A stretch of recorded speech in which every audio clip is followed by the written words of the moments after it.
د خوست ولایت امنیتي مسؤلین وایي په تیرو 4 کلونو کې په یاد ولایت کې هیڅ ډول امنیتي او سیاسي پیښه نه ده شوې. د دغه ولایت امنیتي مسؤلین ولس ته ډاډ ورکوي چې په هر حالت کې به د خپلو خلکو امنیت ساتي ترڅو خلک په ډاډمنه امنیتي فضا کې ژوند وکړي. الحمدلله د خوست ولایت امنیتي وضعیت خو که درته ووایم چې په ټول افغانستان کې امن امان ده، اطمینان ده، خو د خوست ولایت امن امنیت یو ځانګړی حیثیت لري. الحمدلله داسې پیښه به نه وي چې موږ ته په سوچ کې ډېر اطمینان ورکوو ولس ته په دې برخه کې. د دغه ولایت مسؤلین زیاتوي د خوست ولایت په بېلابېلو سیمو کې 40 ساعته ډول امنیتي چک پاینټونه رامنځته کړي او هیڅ چاته به اجازه ورنه کړي چې پرته له پلټنې څخه تیر شي. السلام علیکم ورحمة طبیعت خلاص صحت خیر ده څه نامه یې کوم ځای راغلی؟ نو زمونږ امنیتي چک پاینټونه الحمدلله ډېر فعال دي او یوه یادونه به وکړم چې د نورو ولایتو خلک چې دلته راشي هغه موږ ته یوه خبره کوي چې په نورو ولایتو کې موږ دومره نه پلټل کېږو لکه په خوست کې. هغه وجه دا ده چې دلته الحمدلله امنیتي چک پاینټونه فعال دي د شپې او د ورځې او موږ په هغې باندې پوښتنه کوو، څارنه یې کوو، تعقیبوو یې. نو انشاءالله بیخي موږ ترې مطمئن یو د خپلو چک پاینټونه او ډېر فعال دي انشاءالله. د خوست ولایت امنیتي ځواکونه د خپلو ولسونو له همکارۍ څخه خوښ دي او زیاتوي پرته د ولسونو له همکارۍ څخه امنیت راتګ ستونزمن وي او د خوست ولایت له ولسونو څخه غوښتنه کوي ترڅو د نظام د اصولو پابند واوسیږي.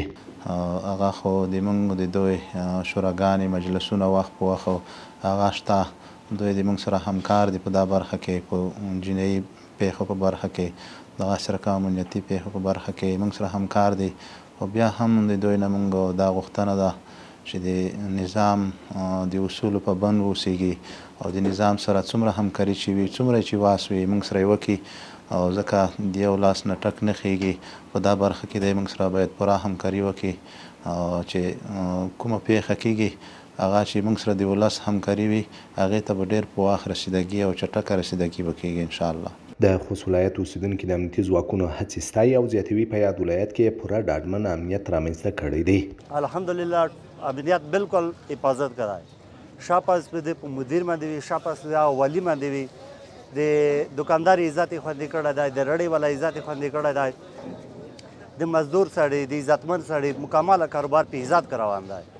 الحمدلله موږ ډېره مننه کوو د علما نه، احترام هم دی ورته، ټول افغانیانو ته، ټول د موږ سپین ږیري ځوانانو ته بازار دومره په امنیت کې شوی دی چې هر سړی حکومت ته دعا کوي. یقینا چې خوست ولایتو مسؤلین چې ډېر ښکلی مسؤلیت ادا کوي او په هر ځای کې ماشاءالله د اطمینان خوند میګوخلو، د اطمینان وخت دی، د سکون وخت دی، هر ځای ته چې لوړ شي یقینا چې ډېر خوند دی په هر ځای کې.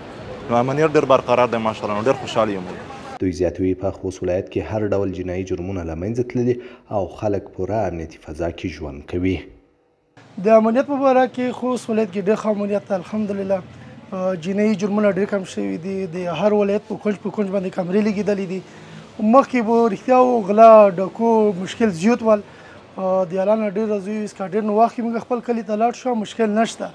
مخکې په لارې کې مشکل ول، جنایي جرمونه زیات ول که نه، وړو ماشومان باندې موږ ځورېدو چې مکتب ته به تلل بیا به راتلل، موږ به ډېر ورته ځورېدو. اوس الحمدلله امنیت زیات دی، آرام آرامایي ده، مشکل نشته. یو الحمدلله بس هر څه خوست کې ښه امن و امان دی، کاروبار په لحاظ هم ښه دی او خلک هم ډېر خواږه خلک دي الحمدلله او امنیت یعنی بیخي 100% امنیت ښه صحیح دی الحمدلله، شکر ښه صحیح. د خوست ولایت امنیتي مسؤلین په یاد ولایت کې د سیارو چک پاینټونو خبره هم کوي او زیاتوي چې د چک پاینټونو په رامنځته کولو سره د خلکو ګڼ شمېر ستونزې حل شوي دي.